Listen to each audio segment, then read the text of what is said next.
हाँ तो बच्चों कैसे हो आप सब। तो अब तक अपन ने पढ़ा कि फर्स्ट ऑर्डर और शून्य कोटि की अभिक्रियाएं का वेग समाकलित वेग समीकरण, ठीक है। फिर अपन ने सेकंड ऑर्डर पढ़ा थोड़ा बहुत, और फिर nth ऑर्डर में अपन ने देखा कि भाई जो टी ऑफ जो है वो किस प्रकार प्रारंभिक सांद्रता पर निर्भर करता है, ठीक है। अब फर्स्ट ऑर्डर के अपन कुछ थोड़े बहुत स्पेशल केस पढ़ेंगे। उसमें फर्स्ट है प्रेशर रिलेटेड प्रॉब्लम्स, ठीक है। तो जब अगर प्रेशर आ जाए वहाँ पे तो क्या है कि जो नॉर्मल में अपन जो कर रहे थे अब तक सांद्रता काम में ले रहे थे सब जगह, ठीक है। जो भी थे अभिकारक अभिकारकों की सांद्रता, उत्पादों की सांद्रता, परंतु अगर अभिकारक और उत्पाद जो है इनमें से गैस ही आ जाए, ठीक है, तो इनके प्रेशर की भी बात अपन कर सकते हैं, ठीक है। तो प्रेशर अगर परिवर्तित होगा तो उस प्रकार से वेग या फिर रेट कांस्टेंट में क्या फ़र्क आएगा उसको अपन डिस्कस करेंगे अभी, ठीक है। तो माना एक अभिक्रिया ली अपन ने ए से एन बी, ये दोनों अपने लिए क्या है, गैस है। क्या है दोनों? गैस है, ठीक है। तो सबसे पहले क्या किया, टी बराबर 0 समय पर माना इसका प्रेशर जो है वो क्या है अपना पी नॉट, ठीक है। इनिशियल प्रेशर क्या लिया अपन ने, पी नॉट। तो फाइनल अपने पास बचा होगा कुछ प्रोडक्ट का, कुछ नहीं होगा। और टी बराबर 0 समय पे बात करें अपन, टी बराबर टी समय पर, टी बराबर टी समय पर, तो इसमें से कुछ कम होगा। माना जो कम हुआ वो है P naught minus P, P naught minus P. भाई ये पी अमाउंट प्रेशर कम हो गया, ठीक है। अब एन बी है, भैया स्टाइकोमेट्रिक कोफिशिएंट है, ठीक है। तो अपन ने कहा था भाई कि अगर एक उत्पाद अभिकारक से 2 उत्पाद बनते हैं तो उसकी सांद्रता अगर 1 गुना कम होगी यहाँ पे अभिकारक में, तो उत्पाद में कितने गुना बढ़ेगी, 2 गुना बढ़ेगी।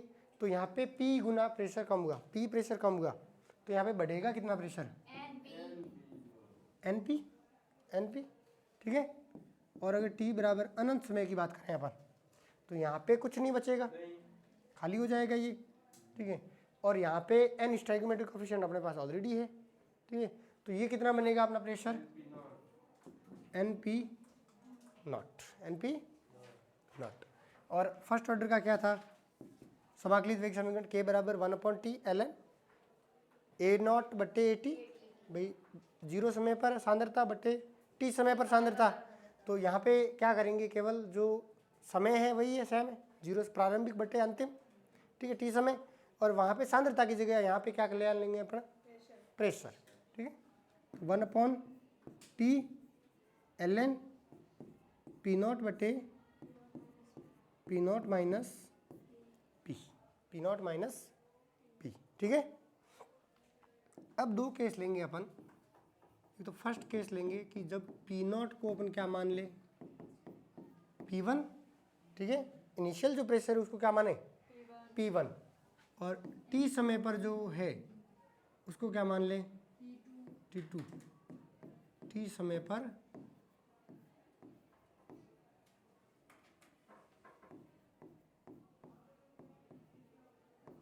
पर दाब को अपन ने क्या मान लिया, P2।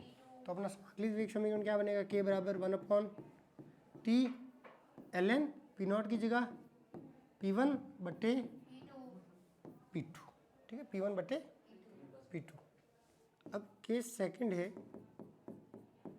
कि अपन ने पी नॉट को तो क्या माना वापस P1, पी नॉट को तो क्या माना, प्रारंभिक दाब को P1 माना, और टी समय पर कुल दाब जो था, टी समय पर कुल दाब उसको माना अपन ने P2। क्या माना, P2।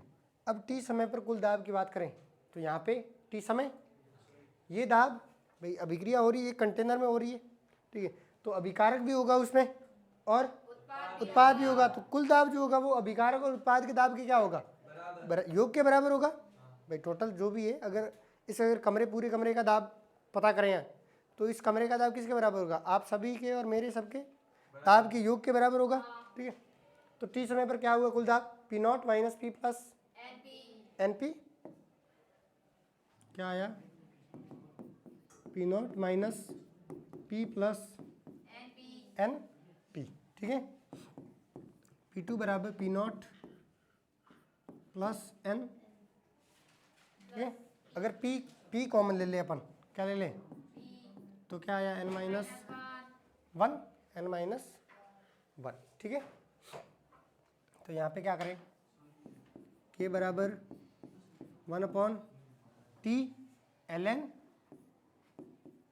p1 बट्टे क्या है, ये देखो P naught minus P not को क्या है P1 minus P1 minus P। तो यहाँ पे जो P है वो यहाँ से निकालना है, फिर वो कहाँ रख देना है, यहाँ पे इस समीकरण, ठीक है। तो क्या यहाँ से P क्या आया, P2 माइनस पी नॉट की जगह P1 रख सकते हैं अपन, बट्टे n माइनस 1, ठीक है। तो यहाँ पे रख दे, तो क्या आया 1/ln P1 बट्टे P1 minus P2 minus P1 बट्टे n माइनस 1, ठीक है। P2 माइनस P1 बट्टे n माइनस 1। तो अगर इसको सॉल्व करें अपन तो n माइनस 1 इसके साथ मल्टीप्लाई करेंगे, तो ठीक है, लसब लेके n माइनस 1 कहाँ चला जाएगा, ऊपर। के बराबर क्या आया 1/t ln n minus 1 P1, n minus 1 P1 बट्टे क्या है n माइनस 1 P1, इसके साथ मल्टीप्लाई होगा n minus 1 P1 minus P2 minus minus plus minus P2 plus P1, ठीक है। तो इसको अगर खोल ले अपन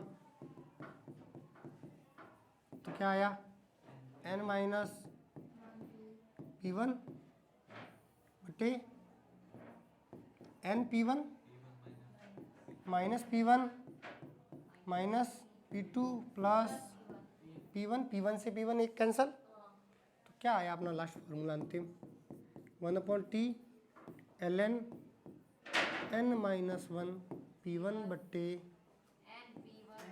n P1 minus P2, n minus 1 P1 बट्टे n P1 माइनस P2, ठीक है। ये तो तब होगा जब n की बात आ रही है, ठीक है। अब क्या करेंगे अपन क्वेश्चंस में n की जगह क्या कर देंगे, अपन कुछ चेंज कर देंगे, जैसे 1 कर दिया, 2 कर दिया, 3 4 जो भी है, ठीक है। तो ये है अपना फाइनल एक्सप्रेशन। ये तब काम आएगा अगर सीधा याद रहे ना रहे, अपन सीधा कर सकते हैं, जैसे कि याद रहे कभी हो सकता है याद करने में तो क्या होता है कि फॉर्मूला अगर सीधा याद है तो हो सकता है कभी कन्फ्यूजन हो कि n माइनस 1 ऊपर था या P1 P2 आगे कौन था पीछे कौन था, ठीक है। तो उसमें कभी कभी कन्फ्यूजन हो सकता है, ठीक है। परंतु अगर याद रह जाए बाई चांस, ठीक है, तो जब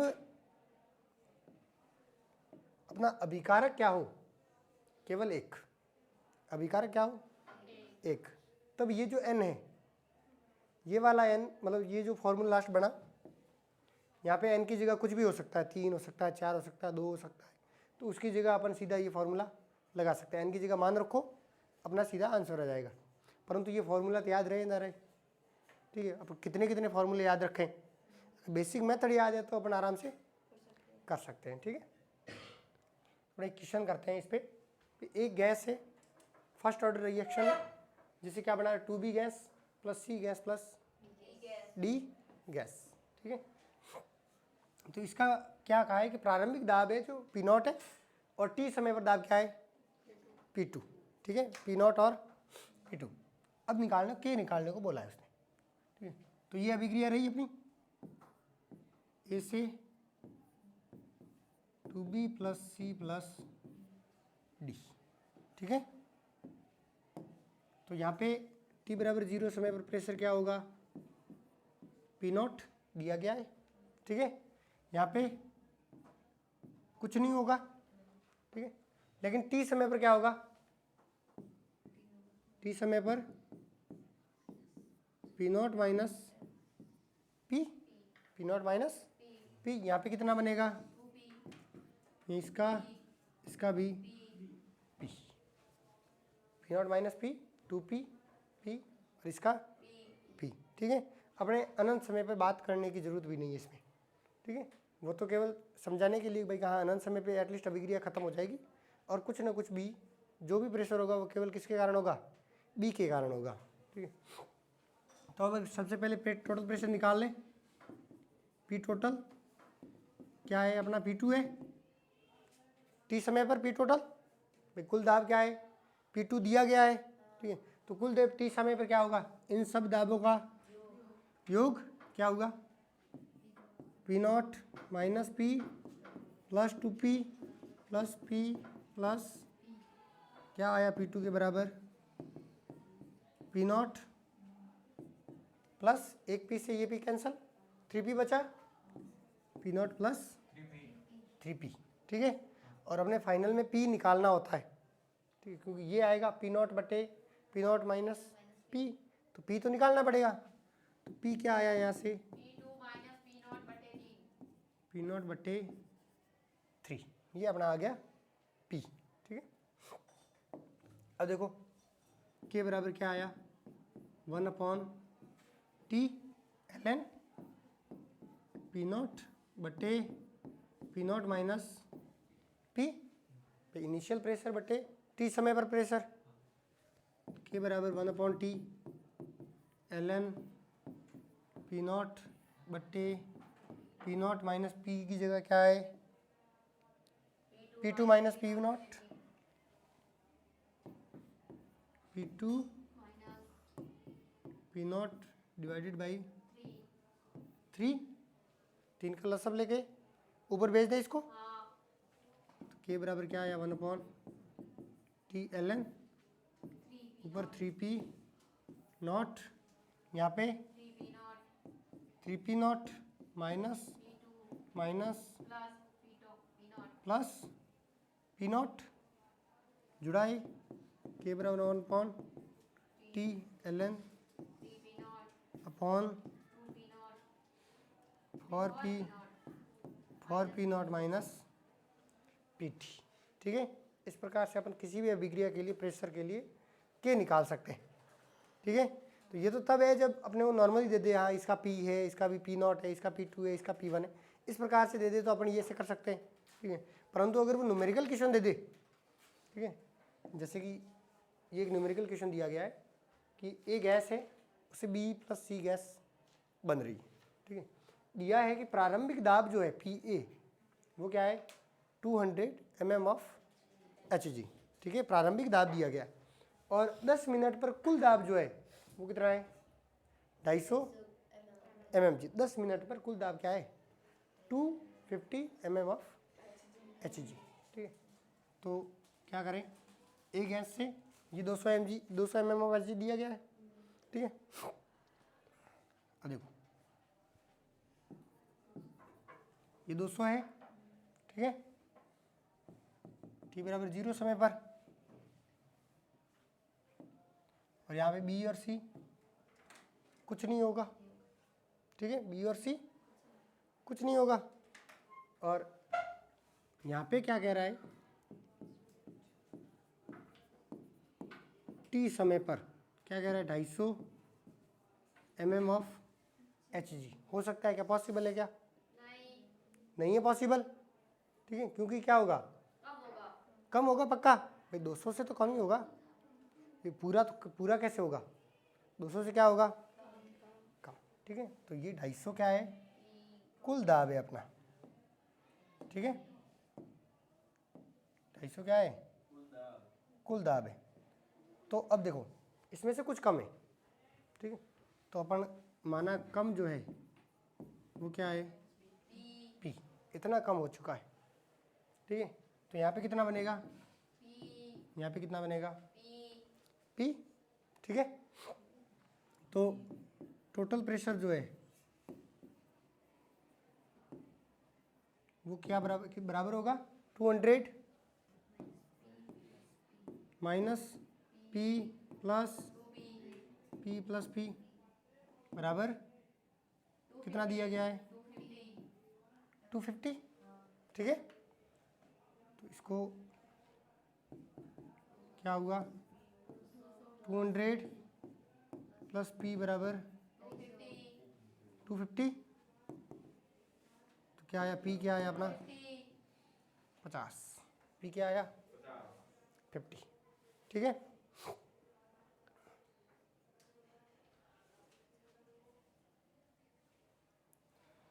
ठीक है। अब अगर के निकालना चाहें अपन तो 1/t ln 1/t ln क्या आया पी नॉट बटे P naught minus P, P naught minus P. ठीक है, तो अगर p ये 50 है, ये p क्या है 50 है, ठीक है, और टोटल क्या है 250 है, टोटल क्या है 250 है ना। तो 250 में से अगर 50 कम है 50, तो क्या है p ये बन रहा है जो, ठीक है। तो t समय पर जो प्रेशर होगा कुल ln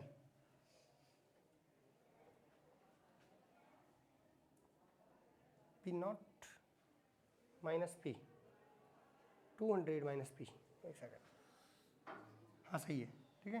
क्या है 200 है, 200 माइनस पी 50, ठीक है, पी का मान रख दें 50। क्या आया के बराबर 1/t ln 200 बट्टे 150, के बराबर 2.303, टाइम दिया गया है 10 log 4/3। क्या आया 2.303 अपॉन 10 log 4 माइनस log 3, के बराबर 2.303 10 log 4 का मान 0.6010, ठीक है, और इसका 4771, ठीक है। log 4 बराबर 0.6020 और log 3 0.4771, तो इनका अंतर क्या आया 4771, ठीक है। तो इनका डिफरेंस कितना आया बताइए बताइए बताते रहिए।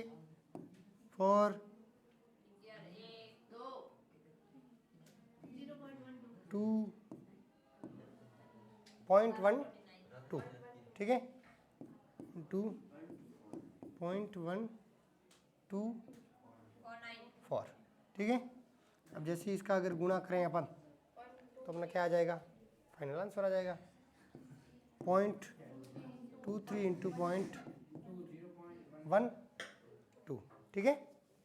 अगर मल्टीप्लाई करें इसको तो अपना आ जाएगा 10 की पावर 4 को पहले ले लें बाहर, -4 23 इंटू 12 कर दे, ठीक है, 23 इंटू 10 कर दो 230, 230 में 46 जोड़ दो, क्या आया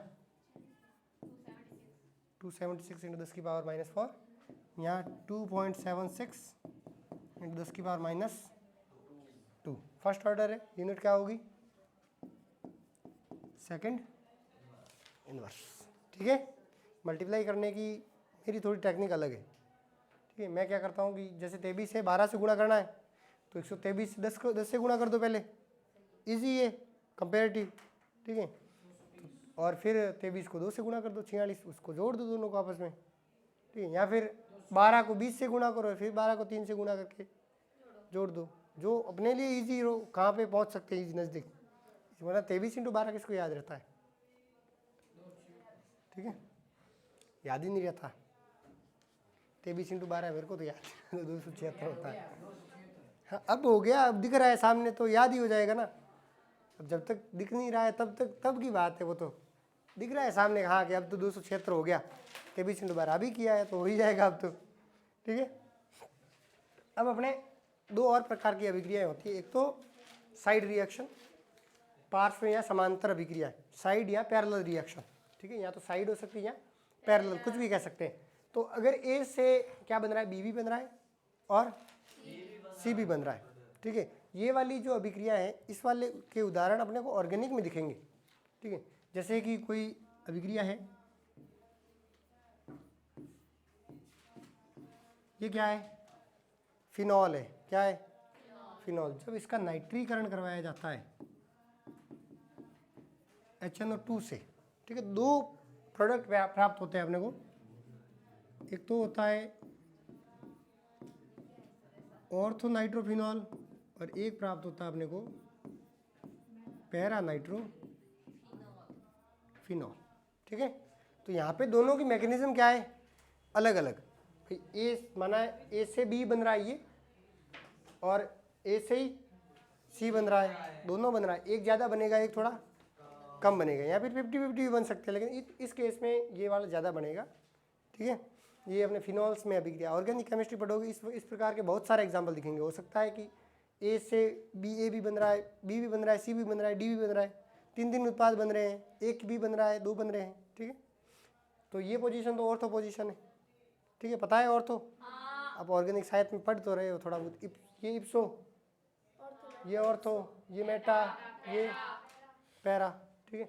तो इस प्रकार के ऑर्गेनिक में ये वाली अभिक्रियाएं दिखेगी ज़्यादातर, पैरेलल रिएक्शन, ठीक है। तो जो ए का परसेंटेज जो होगा, इसमें केवल इतना ध्यान रखना है कि परसेंटेज ए होगा, देखिए ए से बी कितना परसेंटेज बनेगा, परसेंटेज ऑफ बी, बी कितना परसेंटेज बनेगा और ए कितना परसेंटेज बनेगा, ठीक है, वो बराबर होगा K1 बट्टे K1 प्लस K2 इंटू 100, ठीक है, K1 बट्टे K1 प्लस K2 इंटू 100। इसमें केवल इतना ध्यान रखना है कि भाई कितने परसेंटेज बन सकता है। अगर आपको K1 और K2 दे दे, पूछ ले भाई इस अभिक्रिया में बी कितने परसेंटेज बनेगा और सी कितने परसेंटेज बनेगा, ठीक है। जब पता चल गया कि बी कितने परसेंटेज बनेगा तो सी अपने आप निकल जाएगा, बाकी जो बचा वो क्या होगा, सी होगा, ठीक है। और परसेंटेज ऑफ सी क्या होगा, K2 अपॉन इंटू 100, ठीक है। तो ये है साइड या पैरेलल रिएक्शंस में। पार्श्व या समांतर अभिक्रिया में अगर ए से बी भी बन रहा है और सी भी बन रहा है, दोनों कौन सी अभिक्रिया है, फर्स्ट ऑर्डर रिएक्शन है, दोनों के K1 और K2 दिए गए हैं। तो जो परसेंटेज बनेंगे बी के, बी कितना परसेंटेज बना वो होगा K1 बट्टे K1 प्लस K2 इंटू 100, और सी का परसेंटेज जो होगा वो होगा K2 बट्टे K1 प्लस K2 इंटू 100। जिस प्रकार से अपन मोल फ्रैक्शन निकालते हैं सेम, अगर मोल परसेंटेज की बात करते तो 100 करना पड़ता मल्टीप्लाई, ठीक है, तो वहाँ पे मोल से गुणा करते हैं। मोल फ्रैक्शन का ऐसा ही तो होता है फॉर्मूला, ए के मोल्स बटे टोटल मोल्स, ठीक है। तो यहाँ पे क्या है, जिसके परसेंटेज निकालने उसका वेग नियत स्थिरांक बटे दोनों, 2 या 3 जो भी है टोटल, ठीक है। हाँ जी, ये बी और सी दोनों एक ही टाइम पर बनेंगे? हाँ एक ही टाइम पे साथ में ही बनते हैं, अलग अलग पैरेलल रिएक्शन चलती है, ठीक है। एक ये बन रहा है और एक ये बन रहा है, देखो पैरेलल चल रही है, एक भी ये भी बन रहा है और ये भी बन रहा है, दोनों साथ में बन रहे हैं अपने, ठीक है। एक और प्रकार की अभिक्रिया होती है श्रृंखला या अनुक्रम अभिक्रिया। उसमें क्या होता है कि जैसे कि ए से बी बन रहा है और बी से आगे सी बन रहा है, दो अभिक्रियाएं साथ में चल रही है, जैसे ए से बी, बी से सी, सी से डी, ठीक है। ऐसे कितनी भी अभिक्रियाएं हो सकती है अपनी, ठीक है। तो इसमें जो अगर बी बनने की दर देखूँ मैं, ठीक है, एक के ए में कमी की दर, ठीक है, तो बराबर होगा minus D A by D T, minus D A by D T बराबर क्या होगा, K1 ए, ठीक है। ए के डिसअपीयरेंस की रेट अगर देखें, ए में कमी की दर, तो क्या होगा minus D A by D T बराबर K1 ए, K1 ए की सांद्रता, ठीक है। और अगर सी के बढ़ने की दर देखें अपन, d c by D t, तो वो किसके बराबर होगा, K2 बी के, सी के बढ़ने की दर है, अब उत्पाद के बढ़ने की दर है तो अभिकारकों की सांद्रता लेते हैं अपन, ठीक है। ए में कमी की दर है, ठीक है, तो सांद्रता तो अभिकारकों की लेंगे ना, ठीक। तो और अगर बी की दर की बात करूं मैं, तो बी क्या हो रहा है, बन भी रहा है और कम भी हो रहा है, ठीक है। अब बताओ कि बी को प्लस में रखें या माइनस में रखें, भाई यहाँ पे कुछ तो रखना पड़ेगा ना भाई, बी में बनने की दर या घटने की दर, ठीक है भाई। जो D B by D T जो है अपना, बी की दर क्या होगी, ठीक है, तो वो बताइए प्लस में रखें या माइनस में, बनेगा ज़्यादा या घटेगा ज़्यादा, भाई पहले तो नहीं, उदासीन क्यों होगा, पहले तो बनेगा ना, तभी तो कम होगा, अगर बनेगा ही नहीं तो कम कैसे होगा भाई। ये अगर 100 में से 50 बन चुका है तो 50 में से तो कम होगा है, तो हमेशा क्या होगा, ये तो अमाउंट ज़्यादा ही होगा भाई, ज़्यादा से ज़्यादा क्या होगा कि 50 का 50 बन जाए पूरा, लेकिन ऐसे थोड़ी हो जाएगा, हाँ 50 ये बना था और 51 हो गया ये सी, ऐसा तो नहीं हो सकता। तो हमेशा बी क्या रहेगा, पॉजिटिव, बी क्या रहेगा, पॉजिटिव। तो ए से तो क्या कर रहा है, ये बन रहा है, और सी क्या कर रहा है, सी के रेस्पेक्ट में देखो तो ये डिसअपीयर हो रहा है, ठीक है। तो इसके वेग से तो क्या होगा, ये कम होगा, और इसके वेग से ये बनेगा भाई, इससे बन रहा है और इससे कम हो रहा है, तो इसका वेग जो होगा वो बराबर होगा K1 A minus K2 B, K1 A minus K2 B, ठीक है भाई। इससे बन रहा है तो पॉजिटिव, और जिससे घट रहा है भाई इस वाला ये जो है सेकंड इक्वेशन, इसे क्या हो रहा है, बी डिसअपीयर हो रहा है, बी टूट रहा है, ठीक है, टूट रहा है तो माइनस, ठीक है। तो बी की दर तो क्या होगी भाई, ये जितना बन रहा है माइनस जितना टूट रहा है, ठीक है, निकल रहा है। अब है कि एक ही अभिक्रिया है, ठीक है, उसमें अलग अलग प्रकार के के का अगर माने अलग अलग रेट, जैसे कि एक एग्जांपल है अपना 2NH3 gives N2 plus 3H2, ठीक है। तो ये है इस अभिक्रिया में, जैसे कि NH3 के निकलने की दर जो है, कम होने की दर, डिसअपियरेंस की दर वो अलग होगी, N2 के बनने की दर अलग होगी, और H2 के बनने की दर भी क्या होगी, अलग अलग होगी भाई। अभिक्रिया में क्या होगा, पूरा अलग अलग, ठीक है। तो माना जो R है अपना रेट, इस अभिक्रिया की पूरी की बात करें तो R क्या होगा, कि रिएक्शन का अपन ने रेट कांस्टेंट माना KR, ठीक है, वो किस पे है, NH3 पर निर्भर करता है, किस पर निर्भर करेगा, NH3 पर। अगर मैं ये कह दूँ ये अभिक्रिया कौन सी है, फर्स्ट ऑर्डर, कैसी है अभिक्रिया, फर्स्ट ऑर्डर, ठीक है। तो यहाँ पे क्या आएगा, यहाँ पे 1 आएगा, ठीक है, KR NH3 की पावर 1, क्योंकि फर्स्ट ऑर्डर है। अगर ये नहीं देता, ठीक है, और कहता भाई एक ही पद में संपन्न हो रही है एलिमेंट्री रिएक्शन, तो यहाँ पे 2 भी आ सकता था अगर सेकंड ऑर्डर कहता तो, ठीक है। 0 ऑर्डर कहता तो 0 होती, ठीक है। तो वो क्या कहता है, ऑर्डर या तो वो देगा, ठीक है, या फिर कहेगा कि एलिमेंट्री रिएक्शन है, या वेग नियम देगा, ठीक है, या फिर वो दूसरा तरीका था अपना, जिस सांद्रता में परिवर्तन और रेट में परिवर्तन जो है उसके माध्यम से अपन रेट निकालते थे, ऑर्डर निकालते थे, ठीक है। तो ये कुछ ऑर्डर निकालने का अपने क्या है, तरीके, ठीक है। तो अगर NH3 के में डिसअपीयरेंस की दर देखूं, NH3 की डिसअपीयरेंस, NH3 इसी रेट से कम होगा, ठीक है। और स्टोइकियोमेट्रिक कोएफिशिएंट जो है, ठीक है, वो कब आएगा, जब उनको सबको बराबर करें अपन, ठीक है। लेकिन मैं RNH3 की बात करूं तो केवल यही आएगा, इतना, ठीक है। वो किस पर निर्भर करता है, केवल माना K1 है इसका रेट कांस्टेंट, ठीक है। रेट कांस्टेंट क्या है NH3 के लिए, K1, ठीक है। और अगर N2 के बनने की दर करूं भाई dt, N2 के बनने की दर माना किस रेट से बन रहा है, इसका रेट कांस्टेंट अलग माना K2, किस पर निर्भर करेगा, NH3 पर, ठीक है। और हाइड्रोजन की बात करूं तो K3 NH3, ठीक है। तो ये सब क्या है कि भाई इन सबकी अपनी अपनी क्या है, रेट है। तो इसीलिए तो अपन ने सबको क्या किया था, आर के बराबर किया था, आर बराबर ये बराबर ये बराबर ये बराबर ये, ठीक, इसकी रेट बराबर इसकी रेट बराबर इसकी रेट, ठीक है।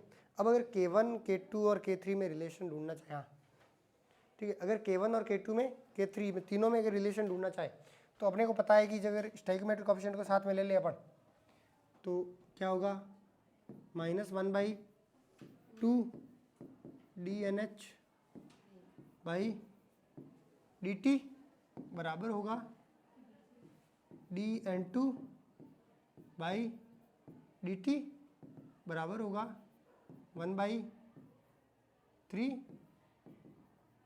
dH2 बाई dt, ठीक है। ये तो है अपना, तो ये रेट क्या है इस अभिक्रिया के लिए, ठीक है। पूरी अभिक्रिया की अगर वेग की बात करें तो यही होगा 1/2 -1/2 dNH3 बाई dt और dN2 बाई dt और 1/3 dH2 बाई dt, ठीक है। तो ये तो है जो, देखो यहाँ पे इसकी जगह क्या लिख सकता हूँ मैं, ये लिख सकता हूँ K1NH3, ठीक है। तो माइनस की जगह माइनस को साथ में ले ले तो 1/2 K1NH3 बराबर K2 NH3 बराबर 1/3 K3 NH3 और टोटल रेट क्या थी अपनी KR, नहीं नहीं, यहाँ पे देखो केवल किस पर निर्भर कर रहा है, अभी अभिकारक पर निर्भर करेगा, ठीक है ना। ये वाला तो क्या है, रेट, इसकी रेट बराबर ये, ठीक है। K1 इंटू अभिकारकों की सांद्रता, इसके बढ़ने की दर हो या इसके घटने की दर हो, केवल निर्भर तो किस पे करेगा, अभिकारकों की सांद्रता पर निर्भर करेगा वेग तो, ठीक है। हाँ तो यहाँ पे देखो KR NH3 टोटल रेट जो है इसके बराबर होगी, NH3 सब में क्या है कॉमन, कैंसिल हो जाएगा, ठीक है। तो KR जो होगा बराबर होगा 1/2 बराबर 1/3 K3, ठीक है। तो इसमें भी अगर रिलेशन देखना हो तो अपन सीधा देख सकते हैं, देखो यहाँ पे जो भी स्टोइकोमेट्रिक कोएफिशिएंट था 1/2, ठीक है। NH3 और N2 और H2 का वो अगर देगा तो भाई इसका K1 है, इसका K2, इसका K3 है, तो 1/2 स्टोइकोमेट्री का भाग इसका वेग स्थिरांक, इसका स्टोइकोमेट्री का भाग इंटू वेग स्थिरांक, इसका स्टोइकोमेट्री का भाग इंटू वेग स्थिरांक, तो 1/2 K1, 1/1 K2 और 1/3 K3, ठीक है। तो ये क्या आ गया इसमें रिलेशन, ठीक है। और अगर एक एग्जांपल करें अपन की, एक अभिक्रिया है Na Ma plus Nb gives Pc plus QD, ठीक है, Pc प्लस QD। तो अगर इनमें रिलेशन निकालना हो, इसका K1 K2 इसका K3 और इसका K4, यहाँ KA KB KC और KD, तो क्या होगा रेट KA/M, ठीक है। रिलेशन जो रिएक्शन का जो होगा KA/ इसका स्टोइकोमेट्रिक कोएफिशिएंट, KB/ KC/ बराबर KD/Q, ठीक है। तो इस प्रकार से अपन सीधा रिलेशन निकाल सकते हैं, ठीक है। तो इसमें ऐसा कुछ है नहीं जो जैसा लग रहा था स्टार्टिंग से देखने में, हाँ कि पता नहीं कैसे आएगा फाइनल आंसर, लेकिन लास्ट में अगर आंसर सीधा करें, क्योंकि अपन कंपटीशन करना है, ठीक है। नीट के लिए अपन पढ़ रहे हैं, ठीक है। और अगर नीट के लिए पढ़ रहे हैं तो 12th में तो ये आता नहीं है इतना, और अगर नीट में वो अगर क्वेश्चन पूछता है तो उसमें तो ऑप्शन दिखेंगे अपने को, स्टोइकोमेट्रिक कोएफिशिएंट दिख जाएगा, उसका KA/M KB/N KC/P और KD/Q, ठीक है। तो अभी के लिए इतना ही, बाकी अपन और कल पढ़ेंगे, ठीक है। हाँ तो कैसे हो आप सब, ठीक है। तो अपन जा रहे थे यहाँ पे चल रहे थे, स्पेशल केस पढ़ रहे थे, ठीक है। प्रथम कोटि अभिक्रिया के स्पेशल केस पढ़े अपन।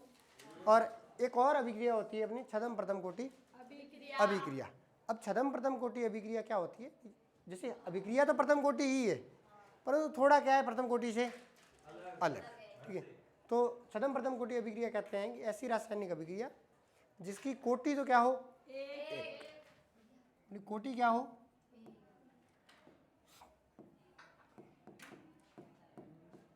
कोटि तो एक हो, परंतु अणु संख्या क्या हो, एक से अधिक, ठीक है।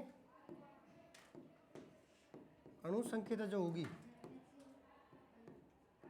वो ग्रेटर देन होगी 1 से, ठीक है। अणु संख्या एक से अधिक होगी।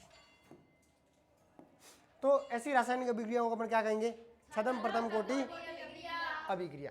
तो अगर कोटि एक है, अणु संख्या एक से ज्यादा है, मतलब अभिक्रिया में अणु तो ज्यादा भाग ले रहे हैं, परंतु उन अणुओं में से कोई कोई ऐसा अणु होगा जो एक्चुअली अभिक्रिया में भाग ले ही नहीं रहा है, ठीक है, जिसकी सांद्रता में परिवर्तन करने पर अभिक्रिया की वेग में कोई भी परिवर्तन नहीं आएगा, ठीक है। इसके दो उदाहरण हैं। प्रथम है इक्षु शर्करा का प्रतिपन, इक्षु शर्करा का प्रतिपन, इक्षु शर्करा का प्रतिपन। इक्षु शर्करा क्या होती है, C12 H22 O11 plus H2O gives C6 H12 O6 plus C6 H12 O6। ये अपना सुक्रोज है, जल के साथ डिजोल्व किया, क्या प्राप्त हुआ, ग्लूकोज और फ्रक्टोज, ठीक है। अब क्या किया, जल की मात्रा इतनी ज़्यादा ले ली, जल की मात्रा क्या ले ली अपन ने, बहुत ज़्यादा। जल की मात्रा अगर ज़्यादा ली तो सांद्रता जल की क्या हुई, कम, सांद्रता क्या हुई, कम। अगर इसकी बात करें भाई, ये घुला हुआ है, जैसे कि आपने क्या किया, एक टाका है, तालाब है, तालाब में क्या किया, 2 किलो चीनी डाल दिया आपने, ठीक है। अब अगर आप तालाब में से एक बाल्टी भर के आप भले ही पानी निकाल लो या पानी एक और बाल्टी भर के ऐड कर लो, तो अभिक्रिया में कोई परिवर्तन आएगा क्या, आपके पानी में टेस्ट में परिवर्तन आएगा क्या, कि पानी का टेस्ट कहाँ, के पहले तो मीठा लग रहा था, बाल्टी बाहर निकाल दी, अब क्या लग रहा है, थोड़ा सा फीका लग रहा है, ठीक है। खट्टा कैसे लग सकता है भाई, चीनी है, ठीक है। तो अगर एक आधा और बाल्टी ऐड कर दूं मैं अंदर, तो उसके टेस्ट में कोई परिवर्तन आएगा क्या, कि पहले ज़्यादा मीठा लग रहा था अब थोड़ा फीका हो गया है, ठीक है, क्योंकि वहाँ पे जल की मात्रा क्या है, बहुत ज़्यादा। तो ये जो जल है यहाँ पे, ये क्या लिया गया, आधिक्य में, ठीक है। जल को क्या लिया गया है, आधिक्य में, एक्सेस में लिया है। जब आधिक्य में लिया गया हो तो जल की सांद्रता पर निर्भर ये अभिक्रिया नहीं करेगी। तो इसकी जो रेट जो होगा वो K C12 H22 O11 1 H2O 0, ठीक है। तो केवल किस पर निर्भर कर रहा है, शर्करा की सांद्रता पर, केवल सुक्रोज की सांद्रता पर निर्भर कर रहा है ये। R बराबर K C12 H22 O11, ठीक है। अब देखो यहाँ पे अणुसंख्या क्या है, 2 है, 2 अणु भाग ले रहे हैं, तो अणुसंख्या क्या हुई, 2, लेकिन कोटि क्या है, 1, ठीक है। इसी प्रकार एक और एग्जाम्पल है एस्टर का अम्लीय जल अपघटन।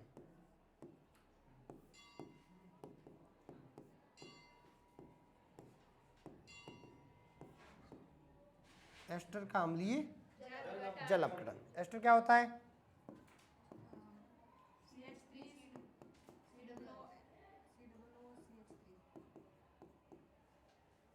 ठीक है। ये अपने पास एस्टर है, एस्टर है पक्का, RCOOR, ठीक है, एस्टर। इसका क्या कर दें, जल अपघटन अम्लीय में, ठीक है। तो अपने पास प्राप्त होगा CH3 COOH plus C2H5OH, ethanol plus acetone, क्या कहते हैं, acetic acid, ethanol plus acetic acid. तो यहाँ पे भी देखोगे ना, तो ये जल क्या लिया गया है, आधिक्य में, तो इसकी सांद्रता पर ये कभी भी निर्भर, जो वेग जो होगा वो कभी भी इसकी सांद्रता पर निर्भर नहीं करेगा, केवल किस पर निर्भर करेगा, एस्टर पर, ठीक है। एस्टर का अम्लीय जल अपघटन, अगर आपको उदाहरण दे दें कि एस्टर का क्षारीय जल अपघटन है, ये कौन सी कोटि की अभिक्रिया है, तो वो प्रथम कोटि सदम प्रथम कोटि अभिक्रिया का उदाहरण नहीं होगी। ठीक है, ये है प्रथम कोटि में ही। अगर आपको पूछे कि भाई इस अभिक्रिया की कोटि बताओ, तो आपको दो ना बता के क्या बतानी है, एक। ठीक है, किसी इन दोनों अभिक्रियाओं में से आपको पूछ ले कोटि क्या है, तो इसकी प्रथम कोटि अभिक्रिया है। कोटि का मान तो क्या है, एक। अनुसंख्यता का मान एक से अधिक है। ठीक है, तो यहाँ पे क्या है कि इसकी सांद्रता पर ही निर्भर करेगा, जल की सांद्रता पर निर्भर कभी भी नहीं करेगा। यहाँ पे भी जल क्या लिया गया है, आधिक्य, मतलब बहुत ज़्यादा मात्रा में जल लिया है, एस्टर थोड़ा सा मात्रा में घुला हुआ है। ठीक है, तो ये अपनी छदम प्रथम कोटि अभिक्रिया, ये 12वीं में मतलब बोर्ड परीक्षाओं में बहुत खास है, फेमस है, पूछना बोर्ड परीक्षाओं में पूछ लेता है कभी भी, और अपने नीट में भी कभी कभार पूछा जाता है कि, और वो पूछता भी ये है अभिक्रिया, एस्टर का अम्लीय जल अपघटन और एस्टर का क्षारीय जल अपघटन, दोनों अलग अलग कोटि की अभिक्रिया। एस्टर तो प्रथम कोटि है और क्षारीय जल अपघटन जो है वो द्वितीय कोटि की अभिक्रिया है। ठीक है, वहाँ पे H2O न तो आधिक्य में लिया गया है और ना उसमें H2O की सांद्रता पर भी निर्भर करता है। ठीक है, अब देखो, अब यह है कि कोटि ज्ञात करने के एक्सपेरिमेंटल जो मेथड्स है क्या क्या है, किस प्रकार से अपन क्या क्या तरीके हैं कि अपन कोटि ज्ञात कर सकते। एक तो अपना तरीका है कि वेग नियम दिया गया हो, उस व्यंजक की जो सांद्रताओं की घातों का योग जो होगा वही अपनी क्या हो जाएगी, कोटि। ठीक है, अब दूसरा तरीका है कि आपको एक अभिक्रिया दी गई है, उसमें सांद्रताओं में परिवर्तन के साथ वेग में परिवर्तन दिया गया है, और आपको क्या निकालना है, कोटि। क्या निकालना है, कोटि, और रेट लो, दोनों चीज़ें निकालने। अगर कोटि निकल गई तो रेट लो तो अपन लिख ही लेंगे। ठीक है, तो ये वाला क्वेश्चन दिया गया है, आपको पूछा गया है कि भाई एक्सपेरिमेंट किए गए 1, 2 और 3, एक की सांद्रता 0.1 ली, बी की सांद्रता 0.2 ली, अपनी रेट क्या आ गई 2 × 10⁻³ 0.2 लेने पर क्या आ गई 4 × 10⁻³ 0.1 लेने पर क्या आ गई 4 × 10⁻³ ठीक है, तो अब क्या करना है कि जैसे कि अपना था क्या था कि वेग में परिवर्तन बराबर सांद्रता में परिवर्तन की पावर n कोटि। ठीक है, तो वेग में परिवर्तन क्या था R2/, बराबर C2/C1। अगर अभिकारक एक से अधिक है, ठीक है, तो गुणा में लिखते हैं अपन, इस पर इसकी कोटि, दूसरा जो भी होगा उसकी कोटि। ठीक है, ये किसका है, किसके लिए, ए के लिए, माना इसकी कोटि क्या है C2/, किसके लिए, इसकी कोटि y, और कुल कोटि क्या हो जाएगी n, x + y। ठीक है, अब किसी की भी जैसे कि ए की निकालनी है, मैंने पहले ए की कोटि निकालनी, ए के सापेक्ष कोटि निकालनी, फिर बी के सापेक्ष कोटि निकालनी। तो मैं ए के सापेक्ष कोटि निकालने के लिए कोई ऐसी संख्या चूज करूंगा, यहाँ पे शायद 0.4 है,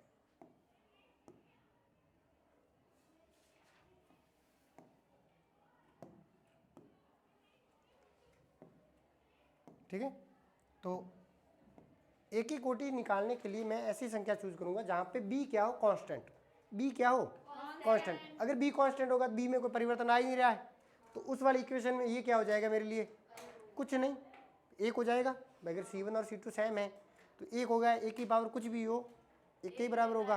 ठीक है, तो ए के लिए कोटि निकालने के लिए अपने कौन सी दो इक्वेशन चूज कर सकते हैं, फर्स्ट और सेकंड। यहाँ पे बी क्या है 0.2, यहाँ पे भी 0.2, कोई भी परिवर्तन नहीं आ रहा। ठीक है, तो ए के लिए पहले क्या किया, equation first and second, first and second में वेग में परिवर्तन क्या हो रहा है, R2 क्या है 4 × 10⁻³ और R1 क्या है 2 × 10⁻³ कितने गुना बढ़ा, 2 गुना, तो 2 की पावर कुछ नहीं 2 बराबर C2/C1 ए के लिए 0.2 से कहाँ पर गया, 0.1 से 0.2 डबल, 2 गुना हुआ। ठीक है, तो 0.2/0.1 क्या हो गया 2, 2 की पावर x गुणा, यहाँ पे क्या है 0.2 1 की पावर y, 1 की पावर y 1। ठीक है, तो 2 की पावर x बराबर 2, तो 2 की पावर 1 को लिख सकते हैं 2, तो x क्या आया अपना 1, x क्या आया 1। अब अगर y की बात करें तो y के टाइम ऐसी लेनी है दो इक्वेशन जिसमें x क्या हो, a क्या हो कांस्टेंट, b की सांद्रता ऐसी इक्वेशन ले ले जिसमें a कांस्टेंट हो, तो फर्स्ट एंड थर्ड, इसमें ये 0.1 ये भी 0.1। ठीक है, तो आराम से कर सकते हैं अपन। तो क्या कौन सी ले ली, फर्स्ट एंड थर्ड, ठीक है। R2/R1 क्या हुआ, वेग में परिवर्तन डबल, 2 की पावर 1 बराबर सांद्रता में परिवर्तन B में डबल हो रहा है, तो 2 की पावर y, x तो कांस्टेंट है, A की सांद्रता कांस्टेंट है, कोई भी परिवर्तन नहीं आएगा, तो y क्या आया, A, y क्या आया, एक। तो यहाँ से रेट लो क्या आया, R बराबर K A की पावर B की पावर 1, ठीक है। तो कोटि अपन निकाल सकते हैं इस प्रकार से, एक तो तरीका। एक दो और क्वेश्चन करेंगे, ये बड़ी टेबल सी दी हुई है, ठीक है। अब इसमें ट्राई करेंगे कि कैसे निकाला जाए कोटि। ये अभिक्रिया दी है 2A + B gives C + D, ठीक है। तो A की सांद्रता दी हुई, B की सांद्रता दी हुई, उसके सापेक्ष रेट दी गई है अलग अलग एक्सपेरिमेंट्स में, ठीक है। तो अपना क्या है, R2/R1 बराबर C2/, किसके लिए, A के लिए पहले की पावर x, और C2/C1 B के लिए पावर y, ठीक है। अब देखो सांद्रता में पहले रेट में परिवर्तन देखें, और A की निकालनी है तो मैं एक को कांस्टेंट मानना है, B में ऐसी इक्वेशन लेनी है जो दो को क्या हो, कांस्टेंट, ठीक है। तो कौन सी ले लें, फर्स्ट एंड फोर्थ, ठीक है। तो equation number first and fourth, ठीक है। तो वेग में परिवर्तन क्या आया, 2.4 × 10⁻², ठीक है। पूरी ले लें, 2.4 × 10⁻² बटे 6.0 × 10⁻³ बराबर C2/C1 x के लिए, मतलब A के लिए, क्योंकि B तो अपन ने क्या ले लिया, कांस्टेंट, ये तो टर्म्स अपने लिए गायब हो चुकी है, ठीक है। तो C2/C1 क्या होगा, C2 ये लीजिए दोनों इक्वेशन 1 और 4, 4/1 की पावर x, ठीक है। तो यहाँ पे देखो क्या है, अगर मैं इसकी पावर -3 कराना चाहूँ, ठीक है, तो मेरे को क्या करना पड़ेगा, 10 से गुणा और 10 से भाग। यहाँ पे 10 से मैंने गुणा किया, ये हुआ 24, 10 का जो भाग दिया वो पावर ऊपर गई, क्या आया, 10 की पावर -3, 10 की पावर क्या हो गई, -3 बची यहाँ पे -3 कट गई, यहाँ पे 24, यहाँ पे 6, क्या आया 4 बराबर 4 की पावर, तो x क्या आया 1, x क्या आया। अब क्या करें, B के लिए निकालना है, तो कौन सी ले लें, सेकंड एंड थर्ड, क्योंकि यहाँ पे A क्या है, कांस्टेंट, ठीक है। तो सेकंड एंड थर्ड, ठीक है। तो सेकंड एंड थर्ड में देखो रेट कितना चेंज हुई, 2.88 × 10⁻⁻² बटे 7.2 ठीक है, बराबर C2/C1, C2 क्या है 0.4 बाई 0.2 की पावर y, ठीक है, पावर y। अब यहाँ पे पावर क्या करें, इक्वल करनी है पावर, तो इक्वल पावर करने के लिए क्या करें, 10 से गुणा करते ही ये क्या हो जाएगा 28.8, और 10 का जो भाग दिया उसकी पावर, 10 का भाग दिया उससे क्या हो जाएगा, 10 की पावर -1 हो, यहाँ हो जाएगा, पावर से पावर ये वाला कैंसिल हो जाएगा पूरा, 28.8 बटे 7.2 कितनी बार जा रहा है, 4 बार, तो 4 बराबर 2 की पावर y, 4 बटे 2 2 की पावर y, तो 4 की पावर 2 की पावर 2 बराबर 2 की पावर, तो यहाँ से y क्या आया अपना 2, ठीक है। तो निकल जाएगी इस प्रकार से कोटि।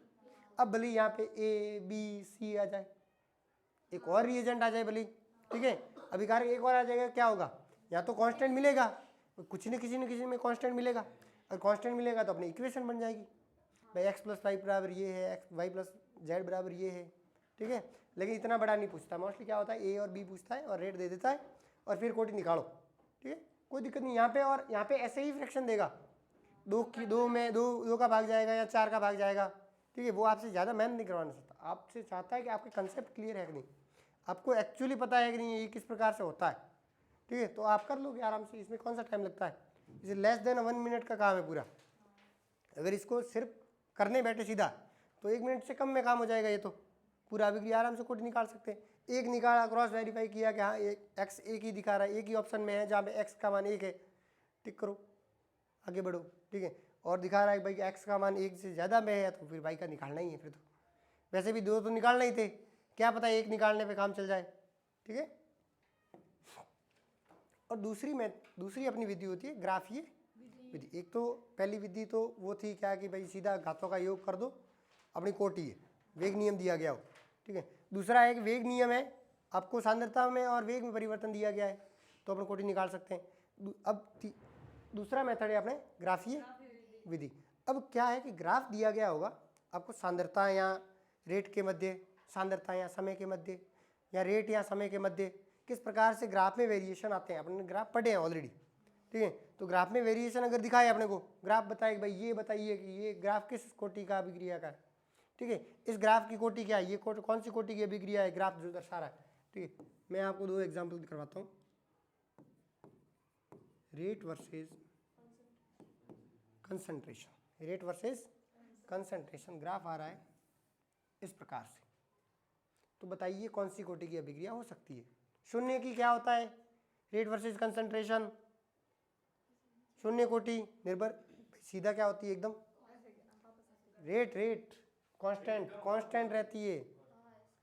शून्य कोटि के लिए रेट क्या होती है कंसंट्रेशन के साथ, कांस्टेंट, और प्रथम कोटि के लिए सीधी, ठीक है। जितनी कंसंट्रेशन ज़्यादा रेट उतनी ज़्यादा। और ये कौन सी है, द्वितीय कोटि, अगर कंसंट्रेशन के साथ खींचे तो इस प्रकार का आता है ग्राफ, ठीक है। तो ये कौन सी ऑर्डर की हो सकती है, सेकंड ऑर्डर की। माना यहाँ पे एक और ग्राफ दिया गया है, रेट वर्सेस कंसंट्रेशन की पावर 2, ये दी गई है, ये भी कौन सी है, सेकंड ऑर्डर, ठीक है। और ग्राफ है कंसंट्रेशन वर्सेस टाइम, बताइए कौन से, शून्य कोटि की अभिक्रिया, ठीक है। क्योंकि बाकी सब में किस प्रकार से गिरती है, चरघातांकी रूप से। अब चरघातांकी रूप से आ जाए घटते हुए तो अपन नहीं बता सकते कि वो प्रथम, द्वितीय, तृतीय कौन सी भी हो सकती है, ठीक है। तो ये कौन सी हुई, जीरो ऑर्डर, ये सेकंड ऑर्डर, ये भी सेकंड ऑर्डर, ठीक है। तो एक ग्राफ, ये विधि है कि भाई ग्राफ दिया गया है और अपने को पहचानने को बोल देगी इसकी कोटि क्या होगी, ठीक है। एक विधि है अर्धायुकाल विधि। अपन ने nth ऑर्डर किया था और nth ऑर्डर में मैंने लास्ट में बोला था कि ये वाली इक्वेशन अपने को याद रखनी है, बस बाकी कुछ भी याद नहीं रखना है, ठीक है। तो लास्ट रिलेशन आया था अपना टी हाफ समानुपाती 1 की power n minus A not की पावर n माइनस 1, ठीक है। तो मैं ऐसे लिख सकता हूँ, टी हाफ बटे टी हाफ सेकंड बटे टी हाफ फर्स्ट बराबर होगा, ठीक है। अब अगर व्युत्क्रमानुपाती है तो सेकंड के सामने फर्स्ट, फर्स्ट के सामने सेकंड, तो ए नॉट फर्स्ट बटे ए नॉट की पावर n माइनस 1, ठीक है। तो ये अपना तरीका है।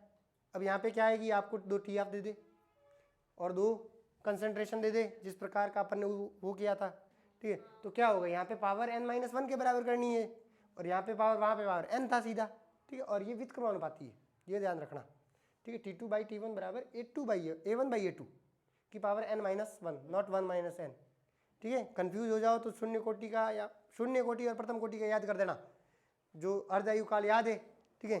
शून्य कोटि में क्या है, ए नॉट ऊपर है, ठीक है, फर्स्ट में गायब और सेकंड में नीचे, तो अपने आप n माइनस 1 या 1 माइनस n कर देना, पता चल जाएगा भाई क्या है, ऊपर आना चाहिए या नीचे आना चाहिए, n माइनस 1 या 1 माइनस n, ठीक है। ये एक अपना तरीका है कि अपन इससे क्या कर निकालें, कोटि निकाल दें, ठीक है। और अपने को ऐसी कैलकुलेशन नहीं देगा जहाँ पे ये सीधा क्या कहते हैं इसके फ्रैक्शन में ही ना आए, तो यहाँ पे 3 आ रहा है, 3 की पावर क्या लिखें कि 2 आ जाए, या 2 की पावर n माइनस 1 आ रहा है, ऐसा कभी भी अपने नहीं आएगा, यहाँ हमारे आ जाता है, क्योंकि हम जो हाई लेवल के एग्जाम देते हैं वहाँ पे कैलकुलेटर अलाउड होता है। अब जैसे ही कैलकुलेटर अलाउड होगा तो आप कुछ भी किसी का भी गुणा कर सकते हो, किसी के में फ्रैक्शन निकाल सकते हो, आप लॉग ले सकते हो, e की पावर ले सकते हो, कुछ भी ले सकते हो, ठीक है। लेकिन आपके पास इतना ना तो समय होता है, ठीक है। आपको 1 मिनट में लेस देन मिनट में इक्वेशन करना होता है, तो अपने पास इतना समय नहीं कि अपन लॉग ले कि क्या ले, ठीक है। तो आपको एकदम फ्रैक्शन में ही देगा जो आसानी से आराम से कट जाए या इक्वल हो जाए, ठीक है। अब चौथा मेथड है अपने पास समाकलित वेग समीकरण विधि। ये विधि कहलाती है हिट एंड ट्रायल विधि। अब यहाँ पे क्या है कि ये जो है सबसे कम पूछी जाती विधि है, क्योंकि यहाँ पे क्या है कि माथा बची है, क्योंकि यहाँ पे अगर क्या दिया गया है कि 3 समय दिए गए हैं, 3 समय के साथ अभिकारकों को क्या दी गई है, सांद्रता, ठीक है। अब देखिए यहाँ पे एक क्वेश्चन दिया गया है कि अभिक्रिया है ए से पी है, यहाँ पे T0 समय पर 50 है, T1 समय पर क्या है 25 और T2 समय पर क्या है 12.5, ठीक है। तो सांद्रता कैसे घट रही है, आधी आधी हो रही है, तो ये कौन सी कोटि की अभिक्रिया है, फर्स्ट ऑर्डर, ठीक है। इस प्रकार से बहुत सिंपल है, बट अगर फर्स्ट ऑर्डर की ना आए तो ऐसा फ्रैक्शन मिले ही नहीं, सेम टाइम के साथ सेम है। ये तो क्या है कि भाई समय अंतराल जो है यहाँ पे सेम है, यहाँ पे भाई T1 से T1 जैसे 5 सेकंड है, ये भी 5 सेकंड है, ठीक है। तो यहाँ पे अपन बता दिया फर्स्ट ऑर्डर हो गई, लेकिन यहाँ पे अगर समय अंतराल अलग आ जाए, अलग ही फ्रैक्शन आ जाए, सेम आ जाए ही नहीं ऐसा, ठीक है। जैसे कि उदाहरण के लिए ये है अपने पास ए से पी बना, ए स्टार्टिंग जो समय है 0 पे, इसकी सांद्रता 1 है, 0.505 सेकेंड पे इसकी क्या होगी सांद्रता 0.75, ठीक है। अगले टाइम में 0.12 में इसकी क्या होगी 0.40, 0.18 में क्या होगी 0.10, ठीक है। अब इसको कैसे किया जाए, ठीक है। अब यहाँ पे क्या करना पड़ेगा कि आपको लगाने मेथड, ठीक है।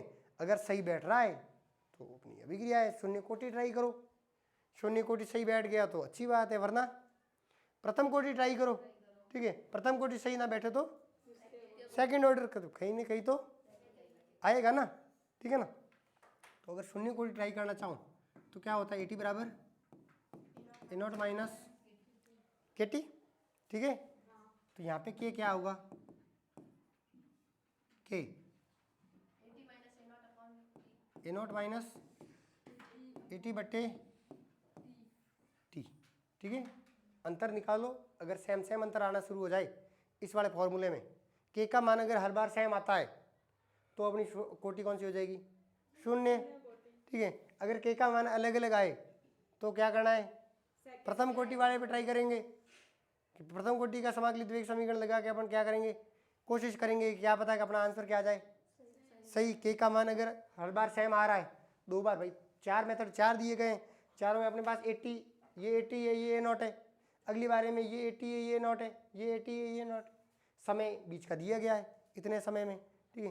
तो ये है हिट एंड ट्रायल, माथा फच्ची जिसको कहें अगर सीधी भाषा में, भाई माथा घुमाओ, अगर सही बैठा तो ठीक है, वरना अपना माथा दीवार में भिड़ा के आगे वाला ट्राई करें कि क्या पता प्रथम कोटि में उम्मीद दिखे और वहाँ नहीं दिखे तो सेकंड कोटि में उम्मीद दिखाओ, ठीक है। फिर ऐसे ऐसे करके चारों ऑप्शन ट्राई हो जाने, ठीक है।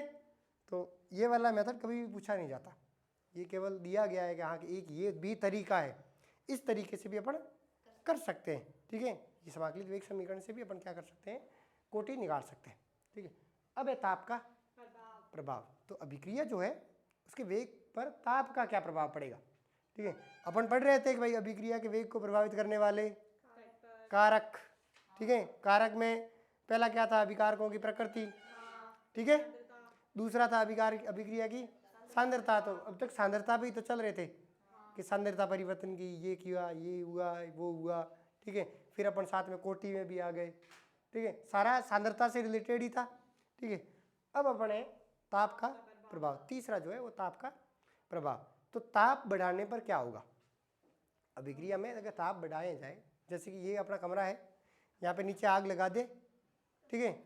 आप यहाँ पे आराम से बैठे हो, अब तो आराम से बैठे हो क्लास में, ठीक है। जैसे क्या करें, कमरे को आग लगा दी, हीट दी, ठीक है। तो आप यहाँ पे चुपचाप बैठे रहोगे क्या, उछलोगे, ठीक है। अब उछलोगे तो आपकी वेग क्या हो रहा है, फास्ट, आप आराम से बैठे थे, अब वेग क्या हो गया, धीरे धीरे बढ़ गया। जैसे पानी गर्म करते हैं, पहले पानी शांत पड़ा होता है पहले शांत, ठीक है। जैसे ही अपन गर्म करते हैं तो गर्म करते ही क्या होगा, पानी जल्दी उबलेगा, ठीक है। तो उसमें अगर आलू डाले जाए तो पहले ठंडे में आलू कितने धीरे धीरे पकेंगे, ठीक है। और अगर ज़्यादा गर्म में आलू डालेंगे तो वो जल्दी पकेंगे। तो अभिक्रिया का वेग ताप बढ़ाने पर क्या हो जाएगा, बढ़ जाएगा। ठीक है। जैसे ही अपन क्या कर दें, टेम्परेचर को इंक्रीज, तो रेट भी क्या हो जाएगी, रेट ऑफ रिएक्शन इंक्रीज, ठीक है। ताप बढ़ाने पर वेग बढ़ेगा। अब कितना बढ़ेगा, कैसे बढ़ेगा, वो अपन पढ़ते हैं ताप गुणांक में, ठीक है भाई। कितने डिग्री बढ़ाने पर कितने बढ़ेगा, कैसे बढ़ेगा। तो सामान्यतः ताप गुणांक में कहा जाता है कि अभिक्रिया का वेग जो है वो 2 से 3 गुना बढ़ जाता है जब अभिक्रिया का क्या कहते हैं, जब अभिक्रिया का ताप जो है वो 10 डिग्री सेल्सियस से बढ़ाया जाए, ठीक है। जब 10 डिग्री से अगर ताप को बढ़ाया जाए तो अभिक्रिया का वेग जो है वो लगभग 2 से 3 गुना बढ़ जाएगा। तो जिस अभिक्रिया वेग से चल रही थी, अगर आप 20 किलोमीटर से चल रहे थे, ठीक है, 20 किलोमीटर की स्पीड से दौड़ रहे थे आप, ठीक है, पीछे कुत्ता दौड़ा, ठीक है, ताप बढ़ गया 10 डिग्री सेल्सियस से, ठीक है। अब जैसे नॉर्मल कुत्ता है दौड़ा तो आपकी स्पीड होगी 40, डबल जिस स्पीड से आप कभी भागे नहीं वो स्पीड आ जाएगी, ठीक है। और ये कुत्ता तो चलो ठीक है, कोई बात नहीं, ज़्यादा फास्ट दौड़ने वाला नहीं है, पीछे से पता चला चीता दौड़ा, ठीक है, आपकी स्पीड और थोड़ी भाई जितना और ज़्यादा हो जाएगी ना भाई, जितनी पहले 40 थी कुत्ते के चक्कर में, उससे तो थोड़ी ज़्यादा ही हो जाएगी, ठीक है। तो 2 गुना से तो क्या हुई, थोड़ी ज़्यादा, ठीक है। 3 गुना तक तो आप पहुँचोगे नहीं क्योंकि आप आधी मेहनत तो ऑलरेडी लगा चुके हो, ठीक है, कुत्ते से बचने के चक्कर में। लेकिन चीता दौड़ा तो आप अपनी कोशिश तो करोगे कि भाई ये जो 40 की स्पीड चल रही है अब उसको थोड़ा और बढ़ाया जाए, क्योंकि अपने पीछे थोड़ा जो है वो हाई पावर है। अब जैसे ही अपनी स्पीड कम हुई, राम नाम सत्य है, हड्डियाँ मिलेगी, ठीक है, वो भी चील को मिलेगी, अपने को घर वालों को तो वैसे भी नहीं मिलेगी, ठीक है। तो वो जैसे ही चीता पकड़ेगा राम नाम सत्य कर देगा। तो अपन क्या करेंगे, अपनी फुल स्पीड से भागने की कोशिश करेंगे, ठीक है। तो 10 डिग्री सेल्सियस ताप बढ़ाने पर अभिक्रिया का वेग 2 से 3 गुना बढ़ जाता है, ठीक है। अब ये ताप गुणांक जो है वो है क्या, तो जब ताप बढ़ाया आपने, ठीक है, ताप बढ़ाया तो कुछ वेग स्थिरांक में परिवर्तन आएगा, ठीक है। और जब ताप सेम था, माना T डिग्री सेल्सियस ताप था, और एक क्या किया, T डिग्री से थोड़ा क्या कर दिया, 10 डिग्री बढ़ा दिया, तो 10 डिग्री बढ़ाया हुआ ताप में वेग नियतांक बट्टे जो टी ताप था, टी ताप, उस पर वेग नियतांक को जो अनुपात होता है उसे बोलते हैं अपन तापमान गुणांक। अल्फा से प्रदर्शित किया जाता है इसको।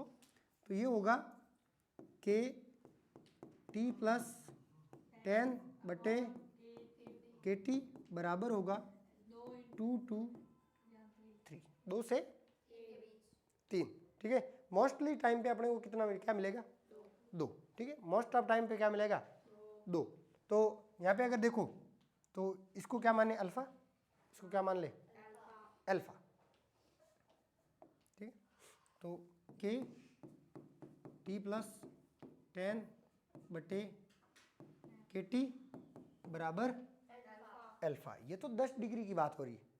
अगर वो बात करें कि 10 डिग्री से अपन क्या कर रहे हैं ज़्यादा, 20 डिग्री बढ़ा दिया, 30 डिग्री बढ़ा दिया, ठीक है, तो उसके लिए कैसे निकालें अपन, ठीक है। तो वो निकालने के लिए इस पर क्या करें, पावर लगाते डेल्टा टी बट्टे 10, ठीक है।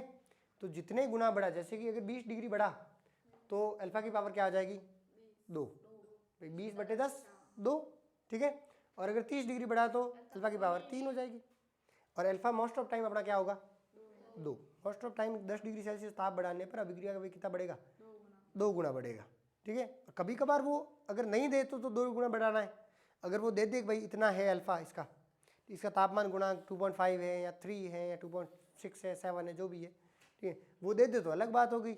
अगर वो कुछ नहीं देता है तो अपने लिए तो सरल सबसे नंबर कौन सा है, 2 की पावर अपने को 2 2 4 6 8 10 12 जितनी भी 2 की पावर बताओ हम आंसर बता देंगे, ठीक है। 3 की पावर तो चलो ठीक है 3 4 तक याद है, उससे ज़्यादा याद भी नहीं रहती, ठीक है। 2 की पावर तो याद है, 2 4 8 16 32 64 128, ठीक है ना, काफ़ी लंबे तक याद रहता है अपने को, ठीक है ना। तो यहाँ पे अगर जैसे क्वेश्चन है, ठीक है, अपना माना क्वेश्चन है कि rate of reaction 25 degree Celsius पे, कितने पे, 25 डिग्री सेल्सियस पर जो रेट है माना क्या है, आर, अभिक्रिया का वेग क्या है, कैपिटल आर, ठीक है।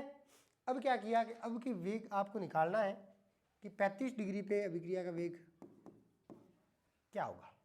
ठीक है, अभिक्रिया का वेग जो वेग कांस्टेंट जो है उनमें कितना परिवर्तन आएगा। ठीक है, तो क्या हुआ के 35 डिग्री बटे के